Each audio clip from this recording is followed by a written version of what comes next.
Louis.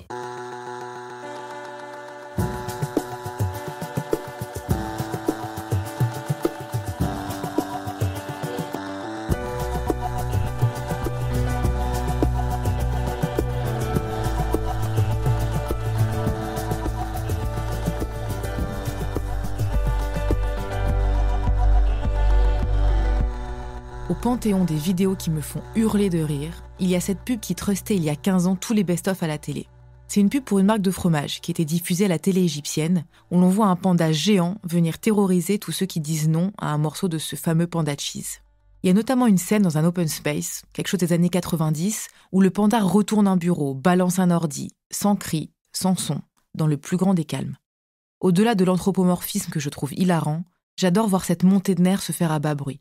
Une colère sans visage déformé, sans bave aux lèvres et sans hurlement. En réalité, la colère s'exprime rarement comme ça, et particulièrement dans les relations au travail.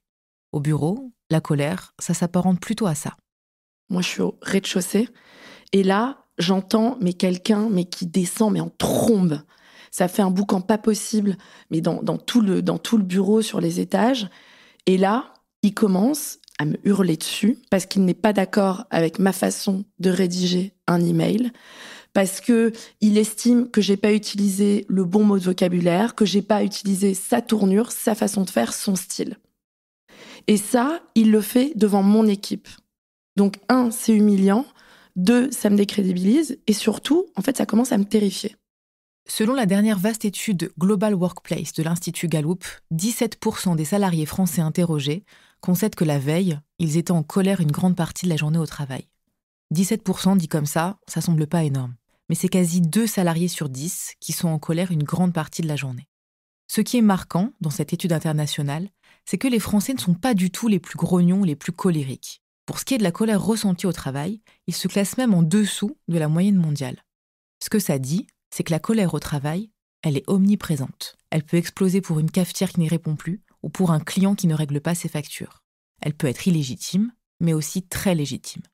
Moi, j'estime qu'une colère dans le cadre d'un dossier pénal ou dans le cadre d'un dossier droit de l'enfant, moi, je trouve qu'elle est légitime, elle est nécessaire, elle est utile. Alors, qu'est-ce qu'on fait de sa colère au travail ? Avoir le nombre de posts LinkedIn consacrés au sujet et l'explosion des formations pour gérer sa colère et faire face à celle de son interlocuteur, ces ateliers pratiques où venir accoucher ton intelligence émotionnelle, la colère ne devrait jamais passer la porte du bureau. La question c'est, du coup, est-ce qu'il faut la supprimer ? Est-ce qu'il faut bien se tenir et surtout réfréner sa colère parce qu'elle crée du désordre ? Mais si elle est quand même là, on en fait quoi ? Je suis Raphaël Elkrief, bienvenue dans Émotions au travail.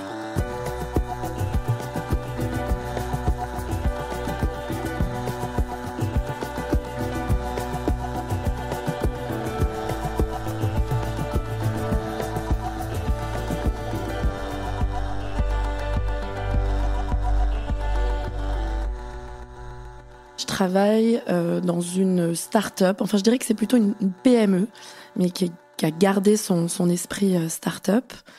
Je travaille dans le digital. J'ai une équipe que je gère et je m'occupe du développement commercial de la société. Donc dans cette structure, il y a un fondateur, bien sûr, il y a une équipe de direction. Ce fondateur, il est charismatique, il emmène la boîte, il emmène ses équipes.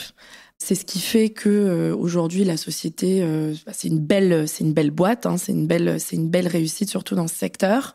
Et donc on fait un rendez-vous ensemble. Ça fait très longtemps qu'il n'est plus sur le terrain puisque lui il s'occupe plutôt des enjeux, enfin de la stratégie. On fait ce rendez-vous ensemble et je fais un email de suivi. C'était quelques heures après le rendez-vous. Et en fait tout d'un coup il est au 3e, moi je suis au rez-de-chaussée. Et là j'entends quelqu'un qui descend en trombe. Ça fait un boucan pas possible, mais dans tout le bureau, sur les étages. Et là, il commence à me hurler dessus. Mais quand tu arrives, que tu fais tes preuves, que tu es une employée, une salariée qui est investie, qui va participer à la vie de la boîte, les soirées, etc., tout va bien. Quand tu réussis, quand tu signes des contrats, tout va bien. Et le jour où tu as des difficultés, le jour où tu ne rentres plus dans le cadre, le jour où tu veux mettre un coup de pied dans la fourmilière, le jour où tu veux un petit peu changer les choses, c'est là où, ce fondateur, il y a un autre visage. Tu pouvais être convoqué dans son bureau et tu te prenais un savon. Et donc, moi, quand je suis arrivée dans cette boîte, où on m'avait décrit d'ailleurs une ambiance très apaisée, très familiale, ce qui est vrai, hein, par ailleurs. L'un n'empêche pas l'autre. Mais au bout de quelques semaines, je me souviendrai toujours de cet épisode où 2-3 personnes ont été convoquées et se sont fait mais littéralement hurler dessus. Et en fait, on était tous sur un plateau, donc on entend tout. Et il y a cette espèce d'ambiance glaçante pour le reste des équipes. Et en fait, dès qu'il m'appelait dans son bureau, j'avais une boule au ventre. Je me disais, qu'est-ce que j'ai fait ? À quelle sauce je vais être mangée ? Est-ce que je vais en prendre pour ma pomme ? Et du coup, je trouve que ça nous a mis dans une relation qui, pour moi, était très malsaine, en fait, dans nos rapports au travail. Puisqu'à chaque fois que j'allais le voir, j'étais terrifiée, j'avais peur, j'arrivais pas à lui dire les choses. Et en fait, l'ADN de la boîte fait que quand on intègre cette start-up, cette PME, cette société, on est emporté, en fait par le discours qu'il porte, qui fait du bien, où tu as l'impression d'appartenir à un tout, d'appartenir à une aventure. Et donc, on est convaincu que c'est la meilleure boîte du monde.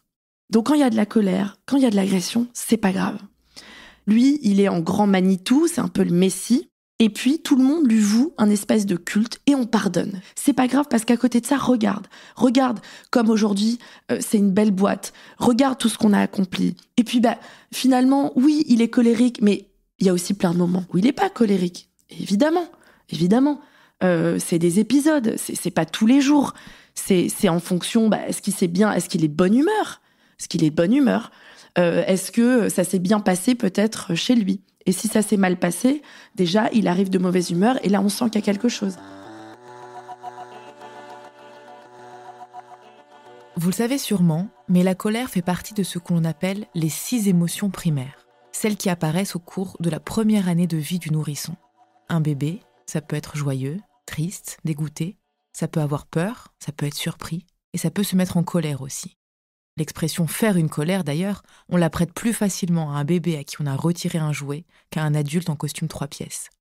Pourtant, en grandissant, la colère, elle continue, tout comme la peur, la tristesse ou la joie, à traverser tous les individus. Alors déjà, ce qui est important de savoir, c'est que la colère, c'est une émotion, c'est-à-dire qu'une émotion, c'est au départ un mécanisme de préservation. C'est tout à fait normal d'éprouver des émotions. Docteur Jérôme Palazzolo, médecin psychiatre. D'ailleurs, il y a Damasio qui a beaucoup écrit sur les émotions et qui avait écrit un papier assez amusant mais très sérieux aussi et qui disait que si nous n'avions pas d'émotions, notre durée de vie serait à peu près de 10 minutes en fait. C'est-à-dire que si je n'ai pas de colère, si je n'ai pas d'anxiété, si je n'ai pas de joie, j'ai pas de capacité d'interagir avec l'environnement et donc automatiquement, et je peux me retrouver en grand danger. Donc en fait, la colère, c'est une émotion tout à fait normale qui doit être présente et qui vise à nous préserver. Là où ça va poser problème, c'est lorsque la colère, on n'arrive plus à la gérer, lorsque la colère nous déborde. C'est-à-dire que le souci, c'est quand on est débordé par ces émotions et qu'on n'est plus apte à ce moment-là à réfléchir, à raisonner d'un point de vue cognitif. Ce qui change d'un individu à l'autre, c'est la manière de l'exprimer, de la refouler ou non, d'avoir besoin de la laisser sortir. Et dans le travail, certains ressentent un besoin impérieux plus que d'autres. C'est le cas du patron de Leïla, qui nous décrivait plutôt les accès de colère du fondateur de la boîte dans laquelle elle travaille, qui, quand tout va bien, est tout ce qu'il y a de plus charmant, mais qui, quand les choses ne vont pas dans son sens, peut avoir les fils qui se touchent et peut se mettre à terroriser son monde en piquant des crises. Alors certes, il y a des émotions qui nous traversent tous, et c'est une émotion basique, mais quand même, ne devrait-il pas un peu plus contrôler ces accès de colère ? Dans Le visage de nos colères, paru en 2022 chez Flammarion, la philosophe Sophie Galabru avance que toute colère est saine par essence. Elle est, selon elle, une émotion indispensable, qui a des fonctions précises et qui évite justement un passage à l'acte plus violent.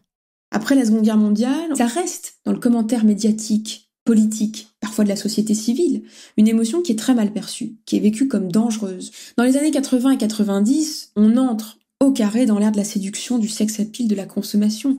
On nous demande de nous tenir sages, séduisants, attirants, et surtout pas dans des postures de divergence et de désaccord, de conflictualité. Ça va de pair avec une chute libre, une baisse du syndicalisme et de l'organisation politique des revendications.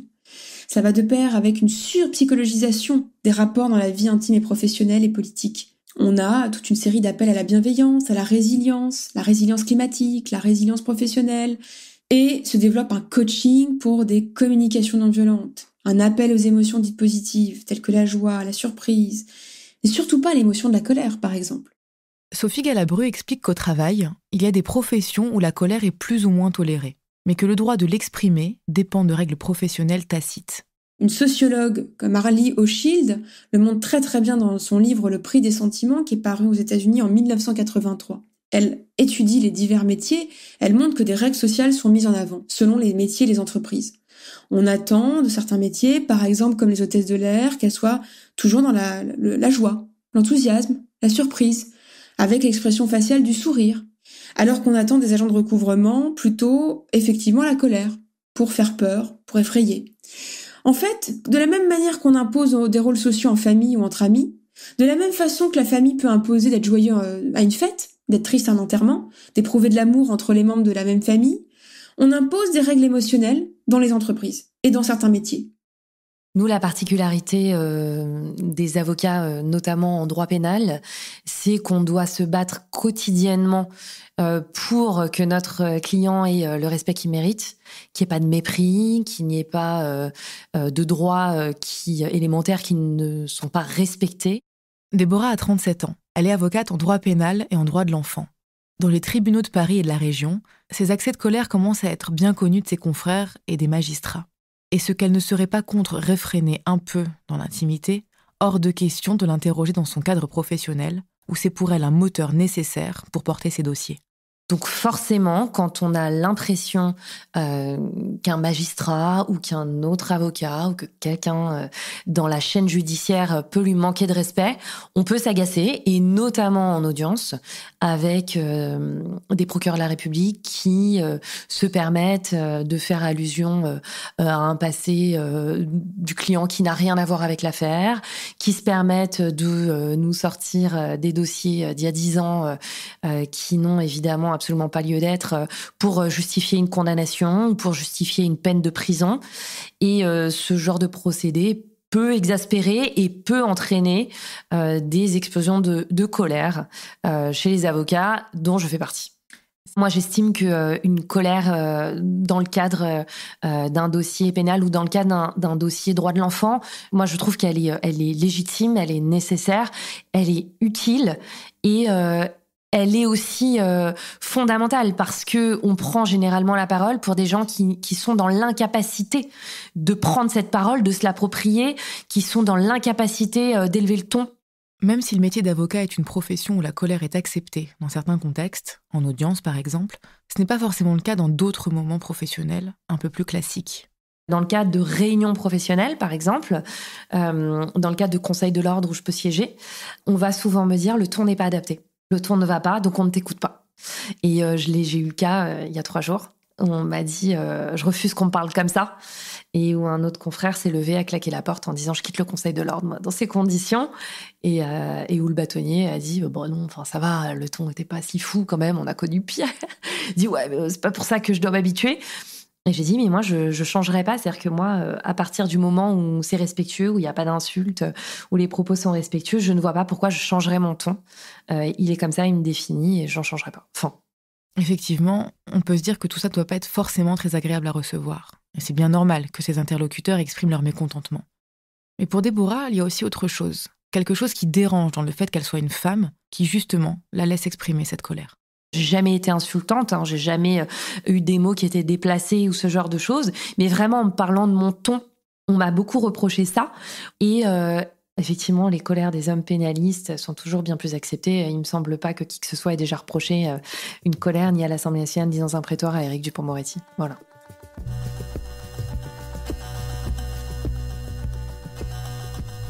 Si on revient au genre, là encore, comme le montre Arlie Hochschild, des métiers dits féminins ne supportent pas effectivement la gamme de la colère, de l'agressivité. On attend plutôt la mise en avant de l'émotion de la joie, de la surprise, et puis des sentiments très bienveillants. On valorise le care, le soin, l'écoute, la communication, l'esthétisme.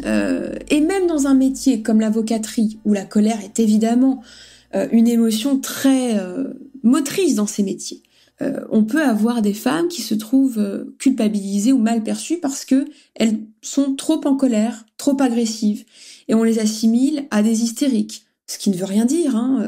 Alors, dans le langage courant, ça peut vouloir dire être démente, folle, surexcitée, manquer de maîtrise.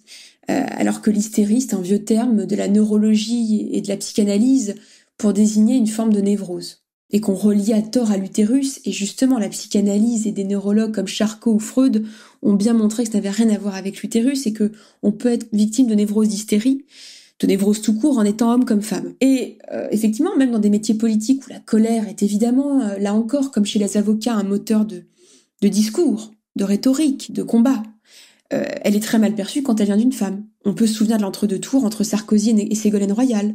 Nicolas Sarkozy peut se permettre d'être dans la colère agressive, montrant qu'il a l'esprit de quelqu'un qui a de la poigne, de l'audace, un esprit entrepreneurial, alors qu'il va accuser Ségolène Royal de ne pas savoir se maîtriser, donc de ne pas savoir, sous-entendu, puisqu'elle ne sait pas se maîtriser dans un débat, elle ne pourra pas savoir gouverner un pays et le maîtriser. Alors que quand on regarde aujourd'hui le débat, elle est dans une colère tout à fait fondée, légitime, en lien avec l'injustice. Elle n'a rien d'un débordement démesuré. La possibilité d'exprimer sa colère, c'est avant tout une question de place dans la société, et forcément dans une organisation. Homme versus femme, N+2 versus N-3. La colère est une émotion qui est acceptée, tolérée, oui, mais à certaines conditions, évidemment très désavantageuse à mesure que l'on descend dans la hiérarchie sociale. Il y a même un centre que j'ai découvert, le Centre international du coach en entreprise créé en 2005 en France, qui est un laboratoire de recherche appliquée qui démontre au fil d'enquête que l'émotion, alors non, n'est pas bannie de l'entreprise, mais effectivement, elle est encouragée différemment selon qu'on est dirigeant ou salarié, subordonné. Donc, selon le statut social, c'est pas la même chose. Le dirigeant peut se permettre la colère, l'agressivité, pour exprimer le fait de ne pas être satisfait de ses résultats, désapprouver des erreurs, réprimander, remobiliser ses troupes, encourager, remotiver. Lui peut se permettre cela, alors que des subordonnés ne peuvent pas se permettre l'émotion de la colère, qui va être vecteur assimilé à de l'indiscipline, de l'individualisme coupable, une prise d'autonomie beaucoup trop forte. C'est pour ça que le patron de la boîte où travaille Leïla peut se permettre de hurler sur ses salariés sans être plus inquiété que ça, malgré les conséquences pour ses collaborateurs qui travaillent dans un environnement à la limite du harcèlement. Il est fondateur, il peut hurler parce qu'il a tout monté de ses mains, qu'il est charismatique, qu'il a pris des risques, qu'il mène la boîte d'une main de fer. Est-ce que Leïla pourrait se mettre en colère parce qu'on l'a humiliée devant ses équipes ou qu'elle trouve que la réunion ne va pas dans le bon sens ? Pas besoin de vous donner la réponse. Il y a une condamnation à géométrie variable entre les hommes et les femmes, les gens socialement élevés, ceux qui ne le sont pas, les plus jeunes et les plus vieux, c'est-à-dire qu'un adolescent ou un enfant qui se met en colère, surtout un adolescent qui mènerait des combats ou une colère contre l'injustice, notamment climatique, est perçu comme un individu dangereux, un électron libre, effrayant, beaucoup plus qu'une personne âgée. On peut aussi penser aux victimes du racisme. Et Mohamed Ali l'exprimait très, très clairement à la télévision. Il y a une séquence télévisée qu'on peut retrouver dans les archives de l'INA où il dit un noir qui s'énerve, qui monte de l'agressivité, qui a le recours à la punchline, est perçu comme quelqu'un qui va peut-être renverser la table, vouloir renverser l'ordre établi, semer le désordre, faire peur. Beaucoup plus qu'une personne blanche et privilégiée qui se montre véhémente, revendicative. Donc en fait, les personnes dominées qui ont précisément besoin de la colère et qui vont encore plus la ressentir que d'autres parce qu'elles sont opprimées, injustement, privées de liberté ou de leurs droits, eh bien ces personnes dominées qui ont recours à la colère, et on le comprend bien, sont discréditées dans ce recours-là par des personnes privilégiées qui bénéficient d'un ordre établi et qui ne veulent pas prendre le risque de voir un changement s'opérer. Donc quand on n'est pas chef de sa boîte, qu'on n'est pas à une place sociale où la colère est admise, qu'est-ce qu'on fait quand on a les fils qui se touchent, qu'on voit rouge et qu'on n'est pas en mesure, à l'instant T, de dire les choses avec rondeur, avec le ton à la bonne octave et la poker face de circonstance ? Alors, je vais refaire un parallèle avec mon métier, c'est-à-dire que parfois, j'ai des personnes qui viennent me voir pour des problématiques de gros troubles anxieux, de grosses crises d'angoisse, etc. Et je leur dis d'emblée, je dis, mais l'objectif, c'est pas d'espérer supprimer l'angoisse, parce que ce n'est pas possible. L'objectif, c'est d'apprendre à la gérer, d'apprendre à mettre en place des stratégies pour pouvoir faire que cette angoisse ne vous déborde pas. C'est exactement le même principe pour la colère. C'est-à-dire que envisager une entreprise où il n'y a pas de colère, pas d'agressivité, c'est complètement utopique. Et même aux États-Unis, où ils prônent ce genre d'éléments, il y a quand même des problématiques de colère, des problématiques de stress, des problématiques de conflit. Et parfois, c'est même plus sain d'avoir un conflit ouvert, c'est-à-dire en gros de s'engueuler un bon coup, plutôt que d'avoir des conflits larvés, d'avoir des tensions internes qui finalement peuvent vraiment abîmer la relation professionnelle. Du coup, on en fait quoi ? On s'inscrit à un stage de gestion de la colère ? On va crier très fort dans un coussin ? On attend 18 heures pour aller taper dans un sac à la salle quand on a la chance de pouvoir se payer un abonnement ? Il y a des sphères comme l'entreprise où on ne peut pas se permettre toutes les manifestations de la colère. Et on peut penser à des moyens pour éviter les débordements émotionnels et mieux les accueillir. Des propositions ont été faites, inspirées des sociologues comme Erwin Goffman, qui proposent de mettre à disposition des lieux d'isolement. Parce que pour lui, les individus, dans toutes les sphères, la famille, l'entreprise, les individus jouent des rôles sociaux et portent des masques. Sont des acteurs. C'est pas qu'ils sont hypocrites ou faux, mais ils ont besoin de ces masques préécrits, prédéfinis pour agir dans certaines sphères. Et cela prend beaucoup d'énergie psychique et physique. Et donc, on a besoin régulièrement de baisser le masque, d'entrer dans des coulisses pour se reposer, se délester. Le travailleur, le salarié a besoin d'une coulisse, d'une sphère isolée où il peut se détendre, se reposer, baisser son masque, réfléchir à ce qui s'est passé pour lui, identifier ses émotions, les accepter, les exprimer dans son tête-à-tête, pour mieux repartir sur la scène sociale. La verbalisation par écrit ou par oral est capitale dans l'enceinte du travail. Et on peut inciter, via des coachs, pourquoi pas, et des médiateurs, on peut inciter à cette verbalisation orale et écrite des doléances des salariés. Là où le management de l'émotion vise quelque chose de juste, c'est que l'émotion existe, qu'elle circule dans les corps, y compris des salariés, qu'elle peut avoir parfois un impact ou une influence contagieuse sur les autres. C'est sûr, une émotion de tristesse, de peur, peut très vite se propager parmi les autres. Il peut y avoir alors de la dérégulation émotionnelle. Mais le problème, c'est qu'on ne peut pas uniquement imposer des gammes d'émotions aux gens. Parce que ça va déréguler tout à fait pareillement les corps et les esprits. On ne peut pas sommer à la joie tout le temps en permanence. Il faut laisser les gens libres de leurs émotions. Ce qui importe, c'est qu'ils soient capables de les identifier, de les assumer sans avoir de crainte, sans être culpabilisés pour que cela passe. Parce que l'émotion est passagère. Et puis, il faut aussi accepter qu'il y a des conflits juridiques et politiques dans une entreprise, des divergences professionnelles et qu'on ne peut pas uniquement s'en référer à la psychologie individuelle et appeler à la résilience et au divertissement. Non, il y a des prises de parole écrites et orales qui peuvent avoir lieu avec des représentants du personnel, des syndicats, des médiateurs, des coachs, pour justement recréer du conflit mais au sens positif.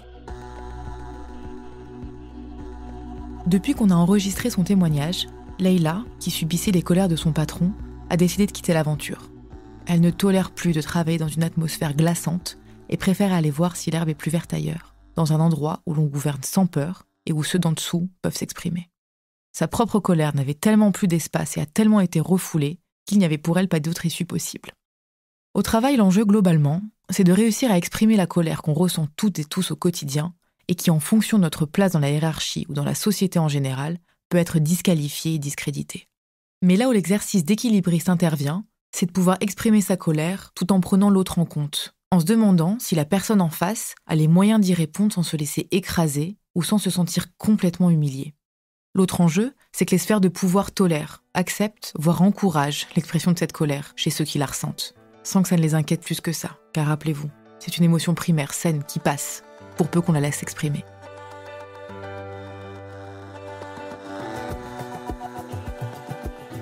Je suis Raphaël Elkrief et vous venez d'écouter Émotion au travail. J'ai tourné et écrit cet épisode. Le montage, la réalisation et le mix ont été faits par Louis Jobard. Louise Emerlet à la production. À bientôt.